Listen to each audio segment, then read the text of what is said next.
Welcome back to Story Nest Telugu. మనం ఎత్తనపూడి సులోచన రాణి గారి సహజీవనం అనే నవల స్టార్ట్ చేశాం కదా. ఇప్పటివరకు జరిగిన కథ. ప్రేమించి పెళ్లి చేసుకున్న జ్యోత్స్న తన భర్త శ్యామ్తో గొడవ పెట్టుకొని తన బామ్మ దగ్గరికి వచ్చేస్తుంది. తను శ్యామ్ని ఎలా కలుసుకుంది, ఎలా ప్రేమలో పడింది అనేది ఆలోచిస్తూ ఉంటుంది. ఇక్కడ నుండి కథ ఇలా ముందుకు వెళ్తుంది. ఒక్కోసారి జ్యోత్స్నకి తన మీద తనకే అంతులేని కోపం వచ్చేది. ఏమిటి ఆలోచనలు, చిచి, ఎక్కడో ఎవరో కనిపిస్తే అతన్ని గురించి ఇన్ని ఆలోచనలా?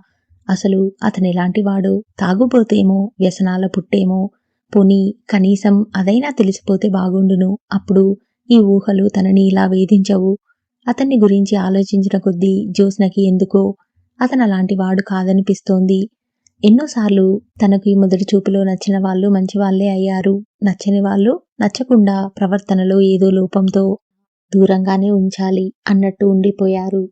సాధారణంగా జ్యోత్స్న అంచనా ఎప్పుడూ తప్పదు. ఎవరైనా వ్యక్తిని ప్రప్రథమంగా చూడగానే జ్యోత్స్నకి చిత్రమైన నమ్మకం కలుగుతుంది. ఆ వ్యక్తి మాటల్లో, చూపుల్లో, నడకలో, కూర్చోవటంలో నచ్చటమా నచ్చకపోవటమా అనేది నిర్ణయింపబడుతుంది. అది ఆలోచన కాదు, ఫీలింగ్. మనసులో నుంచి ఆలోచన శక్తితో ప్రమేయం లేకుండా జరిగిపోతుంది. జ్యోత్స్నకి ఊరు పేరు తెలియని అతని పట్ల తన మనసు చూపుతున్న ఉత్సాహం చూసి తనలో తనే దిగులు పడసాగింది. నాకేమైనా పిచ్చి పట్టిందా? ఏమిటి అసందర్భపు ఆలోచనలు? ఎవరైనా వింటే నవ్విపోతారు. అసలు ఒక ఆడపిల్ల పరాయి వ్యక్తిని గురించి ఇలా ఆలోచించవచ్చునా? ఇది మానసిక వ్యభిచారం కాదు. జ్యోత్స్న తనని తానే ఇలా తీవ్రంగా విమర్శించుకోవడం కూడా నచ్చలేదు. నేనేం తప్పు చేశాను? ఇదివరలో ఎవరి పట్ల ఇలాంటి అభిమానం ఏర్పడలేదు. ఇదివరకు ఒకరిని ఆరాధిస్తూ ఇతన్ని చూడగానే అది మరిచిపోయి ఇతన్ని గురించి ఆలోచిస్తే అది నిలకడలేని తనమవుతుంది. నాకు బుద్ధి తెలిసిన తర్వాత పరిచయం చేసుకోవాలని, సన్నిహితం అవ్వాలని అనిపించిన వ్యక్తి ఇతను ఒక్కడే. అతను మళ్ళీ నా కంటికి కనిపించకపోవచ్చు. నేనెవరో అతనికి, అతనెవరో నాకు తెలియకపోవచ్చుగాక. నాలో ఏర్పడిన ఇష్టం కొన్నాళ్ళకి అదే క్రమంగా అంతరించిపోవచ్చు. ఒక వ్యక్తి ఎవరైనా మనసుకి నచ్చితే వాళ్ళని గురించి పదే పదే తలుచుకుంటాం. అందులో తప్పేం లేదు. మాధవికి క్రికెట్ ప్లేయర్స్ అంటే ఇద్దరంటే పడి చచ్చేంత ఇష్టం. వాళ్ళ ఫోటోలు దాచుకుంటుంది, వాటిని ముద్దు పెట్టుకుంటుంది. వాళ్ళ ఫోటో ఎదురుగా పెట్టుకుని ఉదయం లేవగానే గుడ్ మార్నింగ్ చెప్పి గాని పక్క వాళ్ళ వైపు చూడదు. రాత్రివేళ పడుకునేటప్పుడు గుడ్ నైట్ చెబుతుంది. అదొక ఆరాధనా భావం. పెళ్లి కాని ఆడపిల్లల మనసులు శృతి చేసిన వీణల్లా ఉంటాయి. ఆ వీణలు గాలికి మోగినట్టుగా వీళ్ల మనసులు ఏ కాస్త అనుభూతి లాంటిది కలిగినా స్పందిస్తాయి. ఆ మనసులకి బాధ్యతల పగ్గాలు ఉండవు. సంతోషం అనే సూర్యకాంతిలో కలకలలాడే పువ్వుల్లా ఉంటారు. ఆ వయసే అలాంటిదేమో. సినిమా హీరోల్లో ఒక్కొక్కరికి ఒక్కొక్కరు అంటే ఇష్టం. వాళ్ళు నటించిన సినిమాలు రాగానే మొట్టమొదటి ఆట చూసి తీరాల్సిందే. ఆ సినిమా చూసిన తర్వాత దాన్ని గురించిన తర్జన భర్జనలు అయిపోగానే ఆ సంగతి మర్చిపోతారు. పక్క మంచం మీద పడుకున్న మాధవి పెద్దగా ఆవలించి చిటిక వేసి చదువుతున్న పుస్తకం పక్కన పెట్టి ఎదురుగా ఉన్న ఫోటోలని వేళ్లతో తాకి గుడ్ నైట్ డియర్ అని పెదవులకి ఆ వేళ్లు ఆనించుకొని ముద్దు పెట్టుకుంది. లైట్ తీయబోతున్నదల్లా ఆగి పక్కన మంచం మీద దిండు ఒడిలో పెట్టుకుని శూన్యంలోకి చూస్తూ బొమ్మలా ఉన్న జ్యోత్స్నని ఏయ్, ఏమిటా ఫోజు, ఇంకా నిద్రపోలేదా అంటూ పలకరించింది. ఈ లోకంలోకి వచ్చిన జ్యోత్స్న లేదు అన్నట్టు తల తిప్పింది. మాధవి మంచం మీద నుంచి లేచి వచ్చి జ్యోత్స్న మంచం మీద కూర్చున్న జ్యోత్స్న గడ్డం పట్టి తన వైపు తిప్పుకుంటూ నిద్ర ఎందుకు పోలేదు అంది. రావటం లేదు. ఎందుకు రావటం లేదు? ఏమో, నేను చెప్పనా? చెప్పమన్నట్టు చూసింది. రాకుమారుడు రానియటం లేదు. పో అవతలికి. భుజాలు పట్టి అవతలికి తోసింది. మాధవి కావాలనే వెల్లకిలా పడింది. జ్యోత్స్న వైపు క్రీగంట చూసింది. తర్వాత పైకప్పు వైపు చూస్తూ hey, you are a beautiful lover అంటూ కూని రాగం మొదలుపెట్టింది. జ్యోత్స్న వెంటనే మాధవి మీదకి వంగి చేత్తో గట్టిగా నోరు మూసేస్తూ కోపంగా ఆ పాటని ఎందుకలా కూని చేస్తావ్ అంది. ఎంతో కష్టం మీద మాధవి జ్యోత్స్న చేతిలోంచి నోరుని విడిపించుకోగలిగింది. ఎందుకంత కోపం? ఇష్టమైన దానిని ఎవరైనా వికృతంగా మార్చేస్తే కోపం రాదా? ఓ, అయితే నీకు ఆ పాట చాలా ఇష్టమన్నమాట. చిట్టి తల్లి, ఆ పాట ఇష్టమా? ఆ పాట వినిపించినతడా? ఇలాంటి పరాచికాలంటే నాకు అసహ్యం. నోరు మూసుకొని వెళ్ళు, పడుకో కోపంగా అంది. జ్యోత్స్న తీవ్రంగా అన్న ఆ తీరుకి మాధవి ముఖం చిన్నబుచ్చుకుంది.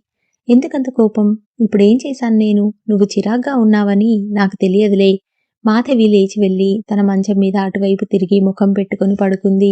జ్యోత్స్న ఒక్క నిమిషం దిండుకి ఆనుకుని చేరగిలబడినట్టు కూర్చుంది. పక్కకు తల తిప్పి చూసింది. మాధవి కదల్లేదు. తను ఎక్కువగా కసిరింది. ఈ మధ్య ఎందుకంత సులభంగా చిరాకు పడుతుంది, జ్యోత్స్న చిరాకు పడుతోంది అని అందరూ కామెంట్ చేస్తున్నారు. మొన్నైతే ఆశ, నువ్వు నవ్వుతూ మాట్లాడితేనే మేం కూడా మాట్లాడతాం, నీకు మేం అవసరం లేకపోతే మాకు నీ అవసరం కూడా ఉండదు అని కుండ పగలగొట్టినట్టు చెప్పేసింది. మాధవికి నిజంగా కష్టం వేసిందా ఏమిటి? ఏయ్ పిలిచింది. మాధవి పలకలేదు. జ్యోత్స్న లేచి వెళ్లి మాధవి భుజాలు పట్టి బలవంతంగా తన వైపుకు తిప్పింది. మాధవి కళ్ళు గట్టిగా మూసుకుంది. మధు, నిజంగా కోపం వచ్చిందా? కసిరితే ఎవరికైనా కోపం వస్తుంది. నేనేం గాంధీగారిని కాదుగా, కళ్ళు మూసుకునే అంది. సారీ మేడం అనునయంగా అంది. మాధవి కళ్ళు తెరిచి చూసింది. జ్యోత్స్న ముఖం నిజంగా బాధపడుతున్నట్టుగానే ఉంది. మాధవి అంది, చూడు, మనసులో ఏదైనా బాధ ఉంటే స్నేహితులతో పంచుకోవాలి, ఒంటరిగా దిగమింగకూడదు అని చెప్పారు. ఎవరు? స్నేహపురాణంలో నువ్వు చాలా మారిపోయావు జ్యోత్స్న. నీకేమైందో మాకెవ్వరికీ అర్థం కావటం లేదు. ఇదివరకులా మాతో కలవటం లేదు. మౌనంగా ఉండిపోతున్నావు. మేమే ఎవరైనా గట్టిగా కల్పించుకొని పలకరించకపోతే కసురుకుంటున్నావు. అలాగా? నాకు తెలియనే తెలియదు. I'm sorry Madhu. సారీ చెప్పి మన స్నేహాన్ని కించపరచకు. చూడు, మన చదువు అయిపోతోంది. చివరి రోజుల్లో ఉన్నాం. ఈ 4 నెలలు మనం ప్రతిరోజు ప్రతిక్షణం చిరస్మరణీయంగా ఉండేటట్టు ఉందాం అని మనం చేసుకున్న నిర్ణయం నువ్వు పూర్తిగా మర్చిపోయావు, అవునా? లేదు లేదు, మర్చిపోలేదు. గబగబా తల తిప్పుతూ అంది. నీ మనసులో బాధేమిటో చెప్పు. ఏం లేదు. నువ్వు నిజం చెప్పటం లేదు.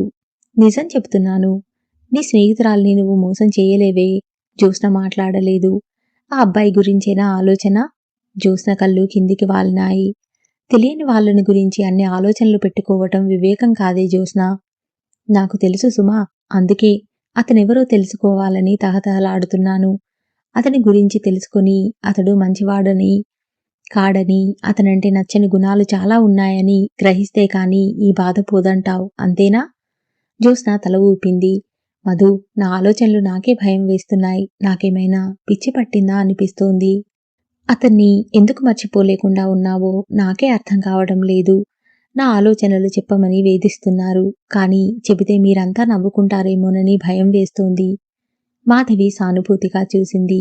జ్యోత్స్న, ప్రేమ అనేది ఎప్పుడూ వన్ వే ట్రాఫిక్గా ఉండకూడదు. ఉంటే ఇంతే. నన్ను చూడు, ఆ ఫోటోలు చూపిస్తూ అంది. నాకు వాళ్ళంటే ఎంత ఇష్టమో నీకు తెలుసుగా.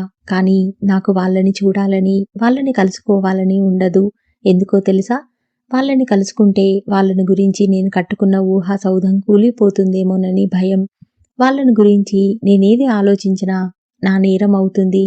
కానీ పాపం వాళ్ళ బాధ్యత ఏం లేదుగా. నా మాట విని నువ్వేం కంగారు పడకు. ఈ ఇష్టం అనే దానికి మనం ఈ వయసులో బాధ్యతలు అనే ఆనకట్టలు లేకపోవటంతో విచ్చలవిడిగా వెల్లువలా పొంగిపోతుంటాయి. ఈ భావాలు ఎప్పుడూ ఉండవు. రేపు మీ ఊరు వెళ్ళిపోతావనుకో, నువ్వే మర్చిపోతావు. పెద్దయిన తర్వాత ఇప్పుడైనా ఇది తలుచుకుంటే నీకే నవ్వొస్తుంది. జ్యోత్స్న వచ్చి మంచం మీద పడుకుంది. మాధవి చెప్పింది నిజమేనేమో. అసలు ఏ భావం వచ్చినా అది చాలా ఉధృతంగా, సీరియస్గా ఉంటుంది. అంతదాకా ఎందుకు? లెక్చరర్స్ ఉన్నారు కదా, వాళ్ళలో ఒకరి మీద ఒకరికి అపరిమితమైన ఇష్టం, ఒకరి మీద విపరీతమైన తిరస్కారం. సాటి స్టూడెంట్స్ మీద కూడా అంతే. అభిరుచుల్లో కూడా అంతే ఇష్టం ఉండటమా లేకపోవటమా? ఈ రెండింటిలో ఏదో ఒకటి మధ్యభావం, సర్దుకుపోవడం, సరిపెట్టుకోవడం అనేది జ్యోత్స్న డిక్షనరీలోనే లేవు. షాపింగ్కి వెళ్తుందా, నచ్చిన చీర దొరికితేనే కొంటుంది. మిగతా వాళ్ళలా ఉన్నవాటిలో ఏదో ఒకటిలో అని సరిపెట్టుకోదు. ఎందుకు సరిపెట్టుకోవాలి అంటుంది. ఆ రోజు శనివారం. ఉదయం క్లాసులు సరిగ్గా జరగలేదు. జ్యోత్స్న, సరిత, పల్లవి, శాంత అందరూ హాస్టల్ రూమ్స్లోనే ఉన్నారు. అందరిలోకి శాంత చాలా మితభాషి. అవసరం వచ్చినప్పుడు అందరికంటే ఎంత ఎక్కువ పని చేస్తుందో అంత నిశ్శబ్దంగా ఉంటుంది. శాంత ఇస్త్రీ పెట్టే పట్టిందంటే సాధారణంగా మిగతా అందరికీ తమ బట్టలు చేసే పనే ఉండదు. అందరికీ సాయపడుతుంది. వాళ్ళు నాకేం చేస్తున్నారు అని ఒక్కసారి కూడా అనుకోదు. శాంత మెత్తదనం చూసి మాధవి, సరిత పనులు నేర్పుగా ఆమెతో తోసేస్తుంటే అప్పుడప్పుడు జ్యోత్స్న వారిని బాగా మందలిస్తూ ఉండేది. జ్యోత్స్న శాంతకి గంగిగోవు అని పేరు పెట్టింది. శాంత ఈరోజు కూడా జాకెట్లు ఇస్త్రీ చేస్తోంది. జ్యోత్స్న తలంటి పోసుకొని జుట్టు ఆరబెట్టుకుంటూ కిటికీ దగ్గర స్టూల్ మీద కూర్చొని నిన్న సాయంత్రం బామ్మ దగ్గర నుండి వచ్చిన ఉత్తరం చదువుకుంటోంది. ప్రతి శుక్రవారం ఆవిడ దగ్గర నుంచి టంచన్గా ఉత్తరం రావాల్సిందే. జ్యోత్స్న దగ్గర నుంచి ప్రతి సోమవారం ఆమెకి జవాబు అందాల్సిందే. ఒక్కోసారి నాయనమ్మ చూపే క్రమశిక్షణకి జ్యోత్స్న చికితురాలవుతూ ఉంటుంది. ఆవిడకి చదువు లేదు, అయినా ఎంత చాతుర్యం, ఎంత సామర్థ్యం. ఆవిడ చిన్నప్పుడెప్పుడో తాతయ్య పోయాడు. 12 సంవత్సరాలకి పెళ్లి, 14 సంవత్సరాలకి కొడుకు పుట్టడం, 20 సంవత్సరంలో వైధవ్యం. ఆవిడ అనుభవించాల్సిన జీవితం ఎవరో తరుముకు వస్తున్నట్టుగా అంత త్వరగా ముగిసిపోయింది. అయినా ఆవిడకి జీవితం మీద విరక్తి లేదు. కన్న కొడుకే కంటికి దీపం అనుకుంటున్నట్టుగా అంధకారంలో ఆ వెలుగును చూసుకుంటూ జీవితంలో కాలం నెట్టుకుంటూ వచ్చింది. కొడుక్కి పెళ్లి చేసింది. కొడుకు కోడలు నట్టింట్లో తిరుగుతుంటే ఇక నా బాధ్యత తీరిపోయింది. నేను ఎక్కడున్నా ఒకటే. ఇక ఈ సంసారపు బాధలు చాలు. తీర్థయాత్రలు వెళ్ళి మిగతా జీవితం కృష్ణారామ అనుకుంటాను. క్రిందటి జన్మలో ఏం పాపం చేశాను, ఈ జన్మలో ఇంత వెలితి బ్రతుకు అయిపోయింది అనుకుంటూ తన నిశ్చయాన్ని కొడుక్కి చెప్పింది. అతడికి తల్లిని వదిలి ఉండడం ఇష్టం లేదు. దేవుళ్ళ కోసం ఎక్కడికో వెళ్ళాలా అమ్మా? ఇక్కడ లేరా ఏమిటి? నీకు ఏ దేవుడు మూర్తి కావాలో చెప్పు, నేను మన రాయి బసవన్న చేత చెక్కించి తెప్పిస్తాను అనేవాడు. రాయి బసవన్న ఆ ఊరిలో రాతి బొమ్మలు చెక్కడంలో అద్భుత నేర్పరి. దేవుళ్ళ కోసం పేరైనా మనసుకి విశ్రాంతి కోసం రా అనేది ఆవిడ. నీ ఇష్టమమ్మా, నువ్వు ఎక్కడికి వెళ్ళినా నీ మనసు మాత్రం నీ వెంట రాదు. అది ఇక్కడ చేలు, గుడ్లు, ఇల్లు, వాకిలి ఏమైపోయిందోనని బెంగతో ఇక్కడే తిరుగుతూ ఉంటుంది. నీ వెళ్ళటం ఇష్టం లేకపోతే చెప్పరాదు, నిష్ఠూరంగా ఆవిడ అంటే. అంత మాట అనకమ్మా, నీ కోడలికి ఇప్పుడు ఎన్నో నెల? 6 వచ్చింది కాబోలు. పురుడు రాగానే పుట్టిన పాపకి పేరు పెట్టించి వెళ్ళిపో. నీవు వచ్చేవరికి ఆ పాప ఆటపాటలతో గడుపుతాం అన్నాడు. ఆవిడ నిట్టూర్చి అదే సరైన పనిగా భావించింది. ఒక్కగానొక్క కోడలు, ఇప్పుడు వెళ్తే మనసు ఎలా ఒప్పిందమ్మా అంటూ ఇరుగు పొరుగు ఎత్తు పొడుస్తారేమో. చాకిరీ చేయాల్సి వస్తుందని తెలివిగా తప్పించుకుంది సుమా అని అపవాదు వేస్తారేమో అనే జంకుతో ఆగిపోయిందట. కోడలికి 8వ నెల వచ్చిన వారం రోజులకి పొలం వెళ్లి వచ్చిన కొడుకు, అమ్మా తలనొప్పిగా ఉంది, ఈ పూట నా కోసం వంట చేయకు అని మంచం ఎక్కి పడుకున్నాడు. ఏమైందిరా అంటూ వచ్చి ఒంటి మీద చెయ్యి వేస్తే గాడి పొయ్యిలో చెయ్యి పెట్టినట్టు కాలిపోతోందట. చల్లేస్తోందమ్మా అంటే రగ్గు తెచ్చి కప్పిందట. ఆ ముసుగు ఏ క్షణంలో పెట్టాడో కాని మళ్లీ మంచం మీద నుంచి కాలు కింద పెట్టనే లేదు. వారం రోజులు తిరగకుండానే ఆవిడ కడుపులో చిచ్చు పెట్టి ఆవిడ జీవితాన్ని చిమ్మ చీకటి చేసి వెళ్ళిపోయాడు. ఆవిడ డబ్బు వెదజల్లి పట్నం నుంచి పిలిపించిన డాక్టర్లు, దేవుళ్ళకి కట్టిన ముడుపులు, వేయించిన అంత్రాలు ఏ ఒక్కటి పని చేయలేదు. ఆవిడ 25 కొడుకుని రక్షించలేదు.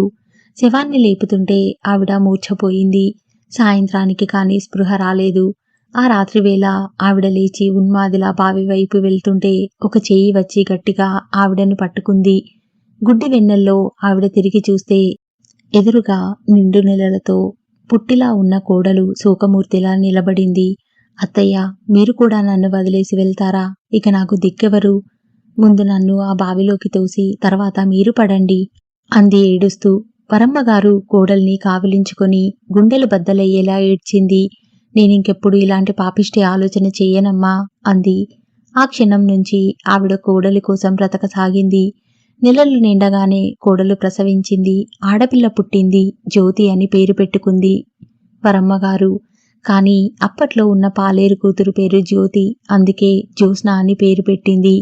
జ్యోత్స్నకి బుద్ధి తెలిసినప్పటినుంచి నాయనమ్మ ఒడే మహాసామ్రాజ్యం, అక్కడ మకుటం లేని మహారాణి. ఆ ఇంటిలో జ్యోత్స్న నియంత, అన్నమాట చెల్లిపోవాలి. జ్యోత్స్నకి పాటలు, ఆటలు అవన్నీ నేర్పేది. ఆవిడ ఇచ్చే చెరుగ్గడలు, వేరుశనగ పప్పు ఉండలు, మినప సున్ని కోసం ఇరుగు పొరుగు పిల్లలు జ్యోత్స్నతో ఆడడానికి వచ్చేవారు. జ్యోత్స్న చేసిన హఠమంతా కిక్కురుమనకుండా భరించేవారు. జ్యోత్స్న అదృష్టం, మంచి కాన్వెంట్లో మంచి టీచర్స్ దగ్గర చేరి మనిషిగా తన విలువ ఏమిటో, తోటివారి విలువ ఏమిటో గుర్తించటం. జ్యోత్స్న ఇప్పటికీ పదే పదే అనుకుంటుంది.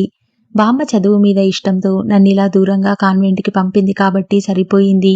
లేకపోతే నేనొక అహంభావిగా, ఎందుకు పనికిరాని ముద్దుగా తయారై ఉండేదాన్నేమో. బహుశా తనలో మొలకెత్తుతున్న ఈ అహంభావం చూసే నాయనమ్మ దూరం ఆలోచించి ఇలా చేసిందేమో. నాయనమ్మ చేసే గారాబంతో పల్లెటూరులో ఎవరైనా తనకంటే మంచి గౌను వేసుకుంటే ఈర్ష్య కలిగేది. అది ఏ మట్టి పీసిరో పాడి చేస్తే కానీ నిద్ర పట్టేది కాదు. కాన్వెంట్‌కి వచ్చిన తర్వాత అందరిది ఒకటే డ్రెస్, అందరికీ హాస్టల్లో ఒకే వరసన, ఒకే రకమైన భోజనం. ఇక్కడ తనకంటే అధికులమని భావించే అమ్మాయిలున్నారు. జ్యోత్స్నకి క్రమంగా ఈ ప్రపంచంలో తనదైన ఒకే ప్రత్యేక స్థానం కావాలంటే అది డబ్బుతో కాక సరైన నడవడిగల వ్యక్తిత్వంతో ఎవరికి వారు సంపాదించుకోవాలని తెలిసి రాసాగింది. కాన్వెంట్లో పెరిగి పెద్దవుతున్న కొద్దీ జ్యోత్స్నలో మార్పు రాసాగింది. ఇదివరకులా నాయనమ్మే సర్వస్వం అని అనిపించటం లేదు. ఇదివరకు నాయనమ్మే తనకి ఈ లోకం గురించి చాలా చెప్పేది.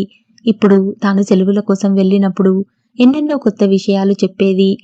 జ్యోత్స్న 9వ క్లాస్లో ఉండగా తల్లిపోయింది.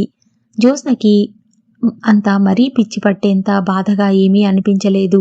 జ్యోత్స్న జీవితం ఎప్పుడూ నాయనమ్మ నీడలో ఆవిడని అంటిపెట్టుకుని ఉండేది. జ్యోత్స్న తల్లి సుస్థి మనిషి. ఎక్కువ భాగం ఆవిడ అన్నదమ్ముల దగ్గర ఉంటూ ఉండేది. వాళ్ళ మాటలు, ప్రవర్తన జ్యోత్స్నకి నచ్చేవి కావు. ఎప్పుడైనా తల్లి బలవంతం మీద వెళ్ళినా 2 రోజులు తిరగకుండానే తిరిగి వచ్చేది. జ్యోత్స్న కాలేజీ చదువుకు వచ్చింది. జ్యోత్స్న పెద్దదైంది. తల్లి పోయిన తర్వాత నాయనమ్మలో మార్పు వచ్చింది. ఇదివరకు జ్యోత్స్న ఆవిడని ఎలా అల్లుకునేదో ఆవిడ ఇప్పుడు జ్యోత్స్నని అలా అల్లుకోసాగింది. 2 రోజులకి ఒక ఉత్తరం రాకపోతే ఆవిడ చేసే హంగామా అంతా ఇంతా కాదు. ఒకసారి పరీక్ష గొడవలో పడి వారం రోజులు ఉత్తరం రాయలేదు. ఒక రోజున పొద్దునే శివయ్య వచ్చేశాడు. ఏమిటి శివయ్య, మరీ బామ్మకి చాదస్తం. నేను ఏమైపోతాననుకున్నారు? నేనేమన్నా చిన్నపిల్లనా అంటూ విసుక్కుంది. మీరు వచ్చి బామ్మగారిని చూస్తే ఇలా అనరు బుజ్జమ్మగారు. ఆవిడకి అన్నం నీళ్లు లేవు. ఎంత కంగారు పడుతున్నారో. అసలు ఆవిడగారే బయలుదేరి రావాలనుకున్నారు. నేనే వద్దని చెప్పి బయలుదేరి వచ్చాను. మళ్ళీ సాయంత్రానికి కాకిలా కబురు పుచ్చుకుని వాల్తానమ్మగారు అని చెప్పి వచ్చాను అన్నాడు. ఆ రోజు నుంచి ఎన్ని పనులు ఉన్నా జ్యోత్స్న ఉత్తరం రాయడం మానేది కాదు. మొన్న ఉత్తరం రాసింది. కానీ అది అందడం ఆలస్యమైందట. ఆవిడ ఉత్తరం రాస్తుంటే మర్నాడు వచ్చిందట. ఆవిడ ఉత్తరం చివర్లో ఇలా వ్రాసింది: బుజ్జి, ఒక్కోసారి నా ఆదుర్ద నీకు చెప్పడానికి కూడా సిగ్గేస్తుంది. నా ప్రేమ నీకు చాదస్తంగా అనిపిస్తుందని నాకు తెలుసు. కానీ నువ్వు చదువుకున్న దానివి. ప్రపంచ జ్ఞానం అందరికంటే నీకు బాగా ఉందని నా నమ్మకం. నాకు నువ్వు ఎంత అపురూపమో, నీకు ఎంత చెప్పినా అర్థం కాదేమో. ఈ ప్రపంచంలో నాకు నువ్వు తప్ప ఎవరున్నారే? నేను బ్రతుకుతున్నది నీకోసమే. ఎప్పుడైనా కాస్త సుస్థి చేస్తే ఎంత హడలిపోతానో తెలుసా? అయ్యో, జ్యోత్స్నకి పెళ్లి కూడా చేయలేదు. నేను లేకపోతే అది ఎంత ఒంటరిదైపోతుందోనని అనుకుంటాను. నా జీవితానికి ఉన్న ఒకే ఒక బాధ్యత నీ పెళ్లి. అది ఎంత త్వరగా ముగిస్తే నాకు అంత సంతోషం. బుజ్జి, నీకు బాగా చదవాలని ఉందని నాకు తెలుసు. నువ్వు చదువుకోవాలనే నా ఉద్దేశం కూడా. కానీ ఒక్క విషయం ఆలోచించు. ఎంత చదివినా ఆడపిల్ల పెళ్లి చేసుకోక తప్పదు.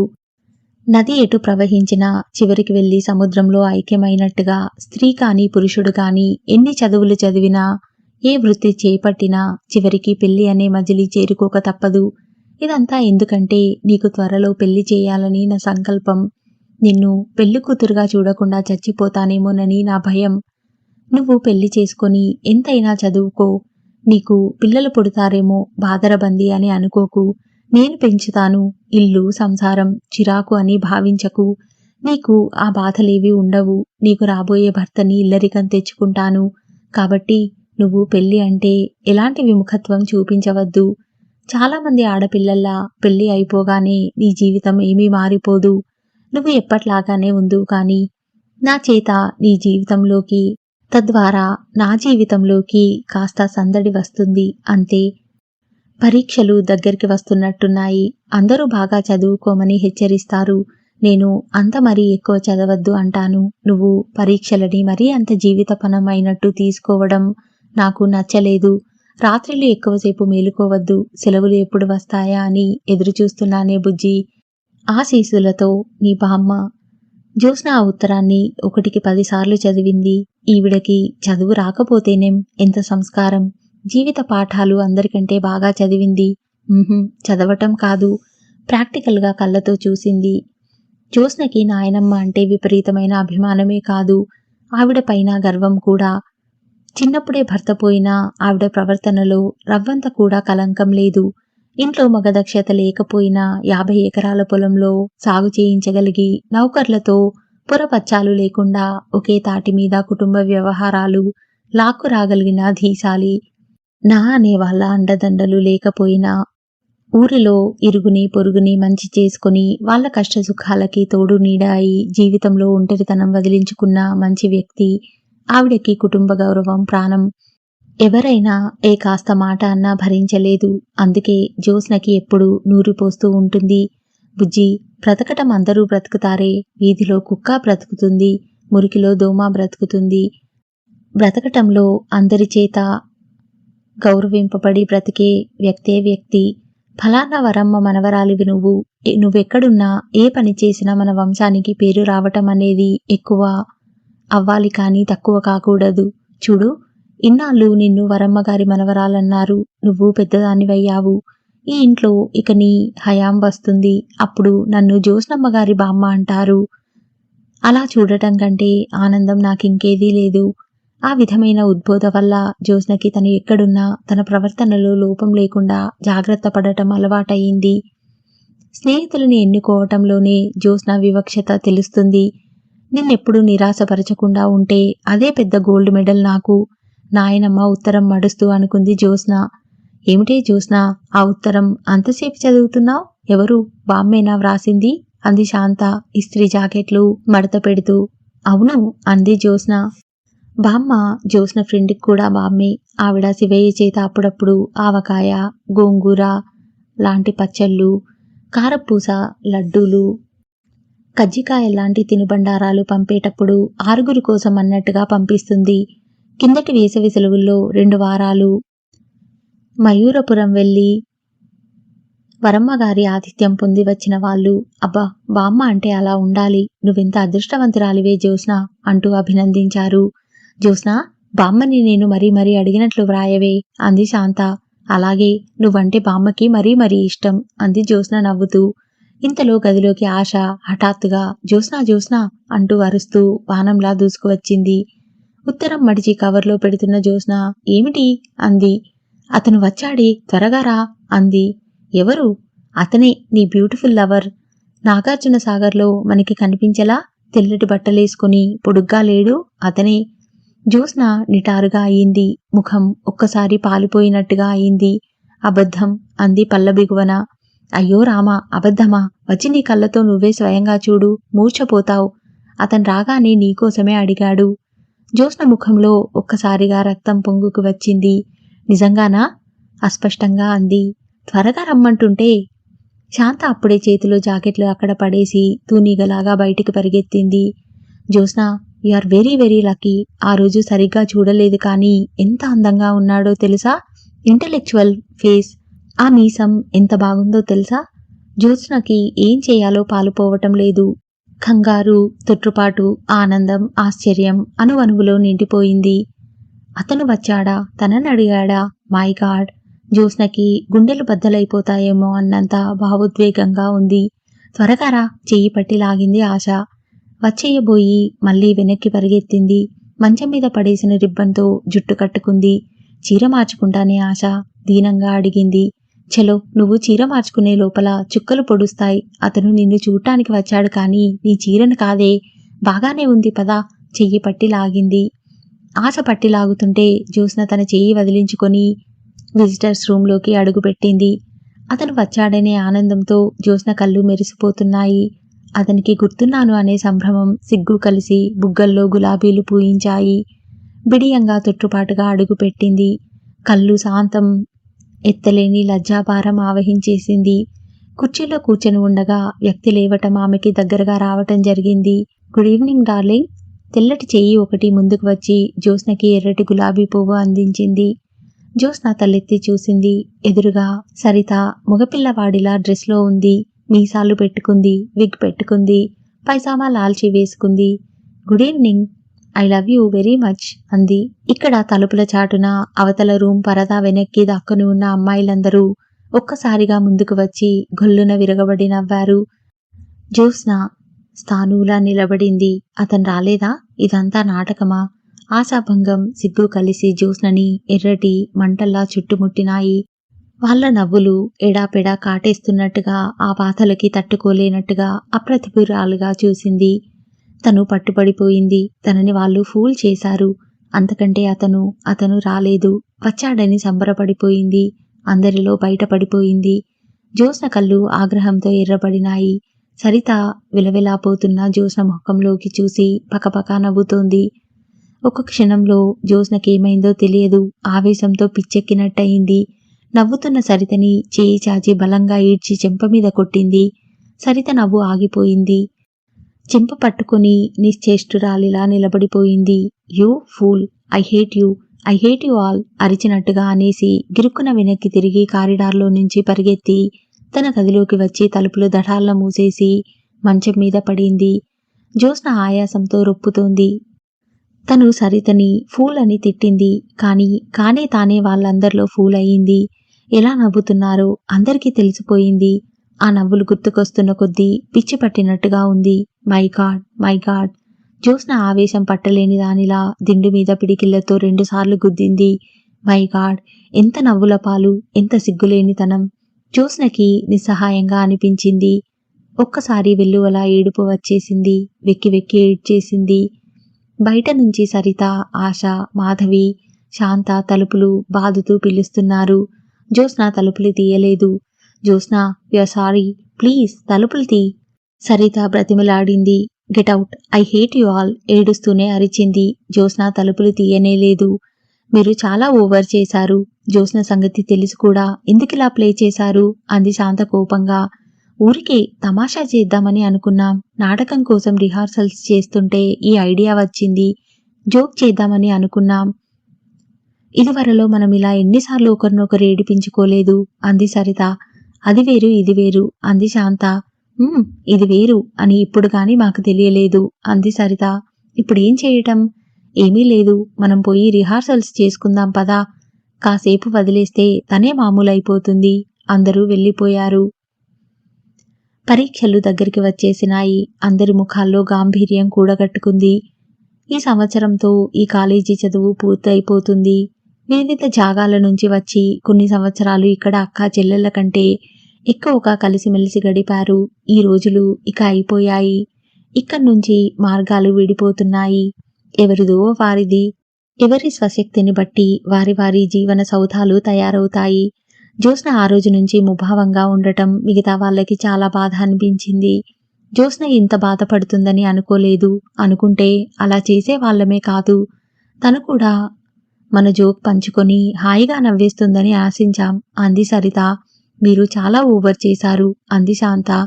అందరూ జ్యోత్స్నకి స్నేహితులే అయినా శాంతకి ఇంకాస్త అభిమానం ఎక్కువ. ఆల్ రైట్, మనం చేసిన తప్పుని మనం సరిదిద్దుకుంటే పోలేదు అంది పల్లవి. ఎలా?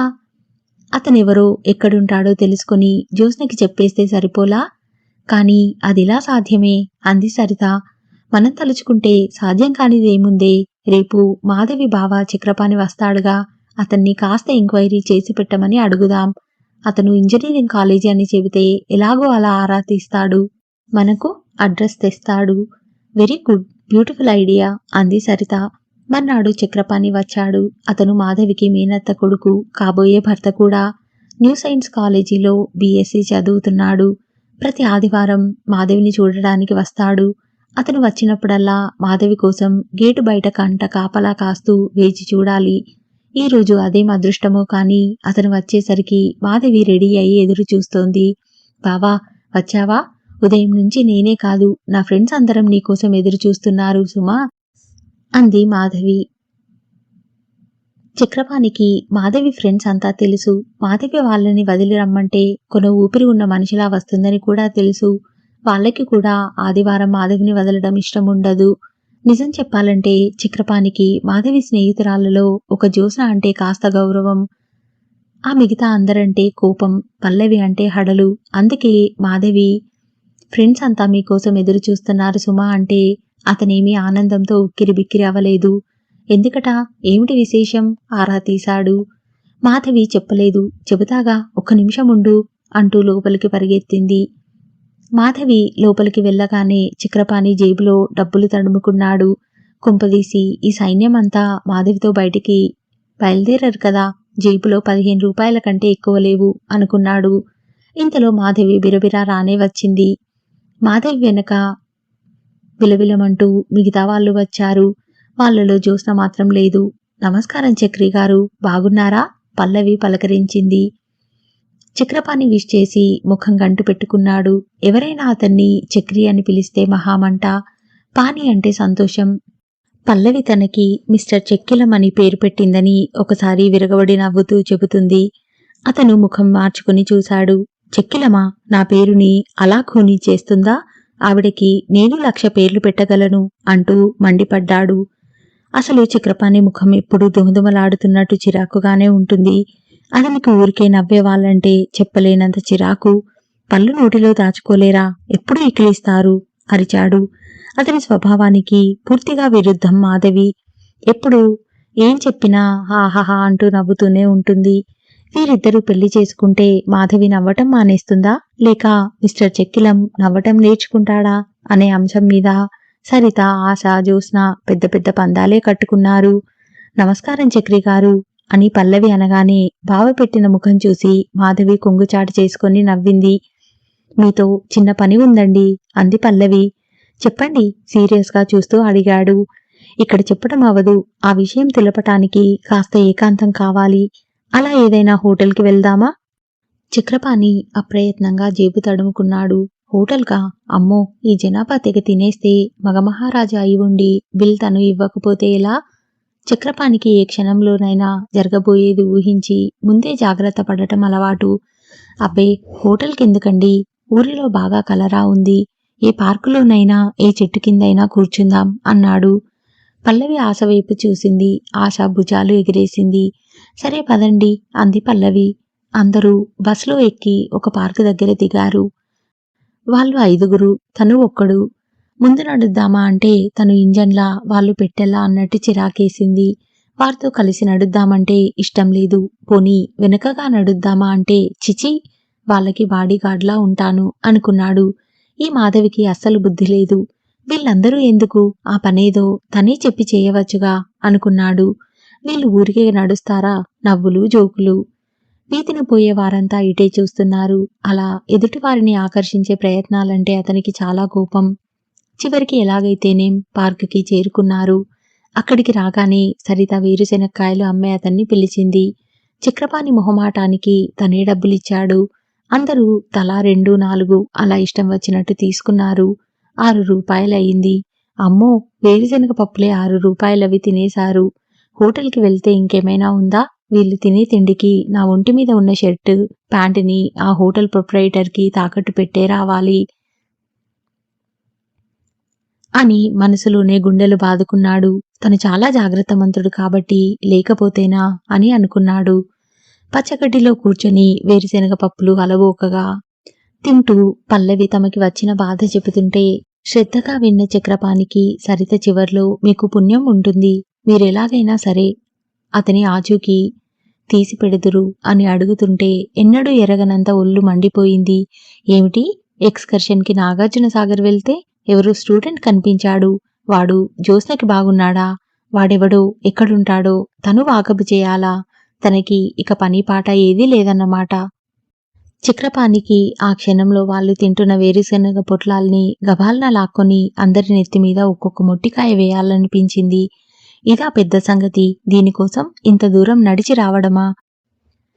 6 రూపాయలు వేరుశెనగ పప్పులకి తను ఖర్చు పెట్టడమా? చక్రపాణికి చాలా చిరాకు వచ్చింది. బావగారు, ప్లీజ్ మీరు ఈ విషయంలో తప్పకుండా మాకు సాయం చేసి పెట్టాలి అంది ఆశ. ఈ మధ్య అందరూ ఇదే పిలుపు కొత్తగా మొదలుపెట్టారు. మాధవి బావా అంటుంది అని వాళ్ళంతా బావగారు అంటారు. నేనెలా ఎంక్వైరీ చేయగలను? అతను ఊరు పేరు ఏమీ తెలియదయ్యే. ఇంజనీరింగ్ కాలేజీ అంటే ఇంతమంది స్టూడెంట్స్. అతను ఏ సంవత్సరమో ఏమిటో. మీరు తలుచుకుంటే ఆ మాత్రం కనుక్కోలేరా అని. ఎలాగో మీరే చెప్పండి. అతన్ని గురించి కాస్తైనా వివరాలు చెప్పకపోతే ఎలా? వివరాలు చెప్పకేం, చెప్పగలమండి. అతను పొడుగ్గా ఉంటాడు, క్రాఫ్ట్ బాగుంటుంది అంటూ వర్ణించింది సరిత. ఇది మరీ బాగుంది. అలాంటి వాళ్ళు 1,50,000 నుండి పైగా ఉంటారు. అయితే కనుక్కోలేమంటారా? ఇంపాసిబుల్ అంటాను. అందరి ముఖాల్లో ఆశాభంగం తొంగి చూసింది. ఏమిటండి మరీ అలా మాట్లాడతారు, పనయ్యే మార్గం చూడాలి కాని అంది పల్లవి. మీరు అసహజమైనవి అసందర్భమైనవి చెప్పి నన్ను చేయమంటే ఎలా? గంట పెట్టుకున్న ముఖంతో అన్నాడు. అది కాదు బావా, నీకు చాలామంది స్నేహితులున్నారుగా, వాళ్ళ నుంచి వాళ్ళకి ఎవరికైనా తెలుస్తుందేమో కనుక్కుంటావేమోనని అంది మాధవి. నా స్నేహితులతో ఈ మాట చెబితే ముందు నాకు మతి చెడిందని తీసుకెళ్లి హాస్పిటల్లో పారేస్తారు అన్నాడతను. అంత మాట అనకండి, మీరేమైనా సాయం చేస్తారేమోనని ఆశపడ్డాం అంది శాంత. సాయం చేయలేను కానీ సలహా మాత్రం చెప్పగలను. చెప్పండి, ఏమిటది? మీ జ్యోత్స్నకి ఈ ఆలోచన మానేయమన్నానని చెప్పండి. ఎవరైనా వింటే ఆమెకి పిచ్చెక్కిందంటారు. మీ సలహా మాకేమొద్దు కానీ మీరే దాచుకోండి అంది ఆశ. ఇంకెందుకే, పదండి పోదాం అంది పల్లవి. అందరూ లేచారు. మాధవి కూడా వాళ్లతో వెళ్ళిపోతోంది. అదేమిటి, నాతో రావా అన్నాడు. మాధవి వెనక్కి వచ్చింది. తగ్గుస్వరంతో తీవ్రంగా అంది. నువ్వు ఈ కాస్త సాయం చేయకుండా నా స్నేహితుల ముందు నా పరువు తీశావు. వాళ్ళు నిన్ను చేతకాని వాడివని అనుకుంటారు. నేనేం చేయను? నువ్వేం చేయనవసరం లేదు. ఆలోచిస్తాను, ప్రయత్నిస్తాను అని అంటే సరిపోయేది. ఈ రోజుల్లో మగపిల్లల్ని ఆడపిల్లలు అడిగితే సముద్రంలోకి దూకమన్నా దూకుతారు. నువ్వున్నావు, ఎందుకు? దేనికి పనికిరావు. కట్టెసీకైనా ఆపలేదు. నేను చచ్చినా ఇక నీతో రానే రాను. నీకు నాకు సంబంధం లేదు అనేసి మాధవి వెనక్కి తిరిగి పరిగెత్తి వెళ్లి వాళ్లలో కలిసిపోయింది. చక్రపాణికి చెప్పలేనంత కోపం వచ్చింది.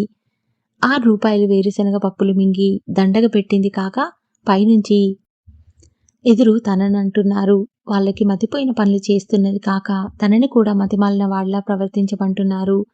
రాకపోతే పో, నాకేం బాధ లేదులే విసురుగా అనుకుని పక్కకు తిరిగి అక్కడ్నుంచి వెళ్ళిపోయాడు. కాస్తంత దూరం వెళ్లిన తర్వాత వెనక్కి తిరిగి చూశాడు. అతను ఆశించినట్లు మాధవి తన కోసం చూడలేదు, వెళ్ళిపోతూనే ఉంది. అతనికి జంకు కలిగింది. మాధవి నిజంగా కోపం తెచ్చుకుందా ఏమిటి?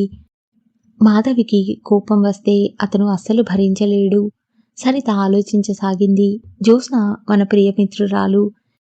ఈపాటి సాయం చేయలేకపోతే మనమిక ఎందుకు అనిపిస్తోంది.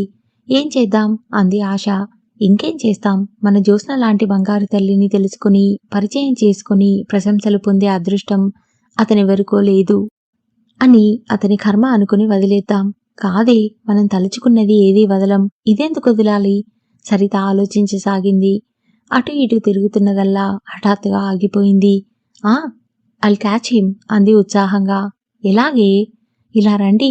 సరిత ఒక చిన్న రాయిని తీసి అది పట్టుకుని లాన్లో నుంచి యువతలికి వచ్చి మట్టిలో కూర్చుంది. మిగతా అందరూ సరిత చుట్టూ కూర్చున్నారు. సరిత చేతిలో ఉన్న ఆ చిన్న రాయితో మట్టిలో వ్రాసింది, hey hey hey beautiful lover, I don't know where you are, I want to meet you. ఏమిటి ఈ రాతలు అంది పల్లవి. ఎవరికైనా డబ్బిచ్చి ఈ వాక్యాలు ఇంజనీరింగ్ కాలేజీ గోడ మీద వ్రాయిస్తాను, అతనికి తెలిసిపోతుంది. వెరీ గుడ్, కరెక్ట్ ఐడియా అంది మాధవి. ఏమైనా చిక్కుల్లో పడతామేమోనే అంది శాంత. నాన్సెన్స్, మనం వ్రాయించినట్టు ఎవరికి తెలుస్తుందేమిటి అంది సరిత. సోమవారం నాడు సరిత, మాధవి, పల్లవి కాలేజీ ఎగ్గొట్టి పనిగట్టుకుని వెళ్లి చూశారు. వచ్చే పోయే వారిని ఆకర్షిస్తూ అందంగా వ్రాసి ఉన్నాయి అక్షరాలు. స్టూడెంట్స్ అందరూ అవి చూసి వెళ్తున్నారు. రేపు వచ్చి చూద్దాం రెస్పాన్స్ ఎలా ఉంటుందో అంది పల్లవి. మర్నాడు హుషారుగా ఆతృతగా వెళ్లారు. ఆ గోడవైపు రాగానే వాళ్ల మతులు పోయినాయి. ఆ వ్యాఖ్యల కింద దాదాపు 50 సంతకాలు వివిధ రకాల జవాబులతో ఉన్నాయి. I will be here. Ashok కోసం పబ్లిక్ గార్డెన్లో జూబ్లీ హాల్ దగ్గర రేపు 4 గంటలకి వెయిట్ చేస్తాను. Ramana. Hello, I love you, come to my house. Ranganath. నా ఫోన్ నంబర్ ప్లీజ్ రింగ్ చేయి. శ్రీధర్. ఇలా ఎవరెవరో రకరకాల జవాబులు ఎంతమందో వ్రాశారు. మై గాడ్, పల్లవి తలపట్టుకుంది. What a terrible response. Saritha కళ్ళు పెద్దవి చేస్తూ అంది. రండి రండి, ఇక ఇక్కడ ఎక్కువసేపు మనం నిలబడితే మనం అనుకోగలరు వాళ్ళు. మాధవి భయంగా చూస్తూ తొందర చేసింది. వాళ్ళు తిరిగి రాగానే ఆశ ఏమైంది అంటూ ఆతృతగా అడిగింది. మా మతులు పోయినాయి అంది సరిత. ఇక ఈ ప్రయత్నం మానేయటం మంచిది అంది Saritha. Poor Jyotsna, we can't help her అంది పల్లవి. అందరికీ చాలా విచారం కలిగింది. జ్యోత్స్న శ్యామ్ని ఎలా కలుసుకుంటుందనేది నెక్స్ట్ పార్ట్లో విందాం. ఇంకా ఇలాంటి మంచి నవలలు వినాలని ఉంటే నా ఛానల్ని సబ్స్క్రైబ్ చేయండి. ఈ వీడియో కనుక మీకు నచ్చితే షేర్ చేయండి, లైక్ చేయండి. Thank you.